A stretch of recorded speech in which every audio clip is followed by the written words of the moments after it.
আলাইকুম। তিন বন্ধু মিলে একটা উন্নত দেশে গেছে গিয়া তারা একটা হোটেল ভাড়া করছে। যে হোটেলও নাকি 100 তলা, তার মধ্যে তাকে রুম ছিল 90 তলা। ওই হোটেলের একটা রুল ছিল যে হোটেলে রাতের 12টার পরে হোটেলের লিফটগুলো বন্ধ থাকে। তখন তারা দিনের বেলায় ঘুরতে গেছে, ঘুরতে ঘুরতে পুরা দেশ ঘুরতে ঘুরতে পুরা শহরটা ঘুরতে ঘুরতে তাকে রাতে 12টা পার হয়ে গেছে। রুমের সামনে দেখে যে রুমের লিফট বন্ধ। তখন তিন বন্ধু মিলে বললো চলো আমরা হাইটে হাইটে উঠি। তখন প্রথম বন্ধু বললো, তিন বন্ধু তো এক বন্ধু মিলে কইল যে আমি আমার জীবনের একটা গল্প করি। গল্প করতে করতে হ্যাঁ 30 তলা উঠলো গা।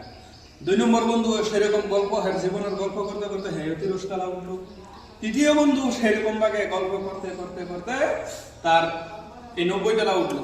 উঠে এখন দেখে পকেটে হাত দিয়ে দেখে যে কেহর পকেটের মধ্যে চাবি নাই, রুমের চাবি নাই। ওই চাবিটা নিচের তলার মধ্যে কাউন্টারের মধ্যে রেখে গেছে। বায়ু মন্তর আমার কওয়ার উদ্দেশ্য হইলো আমরাও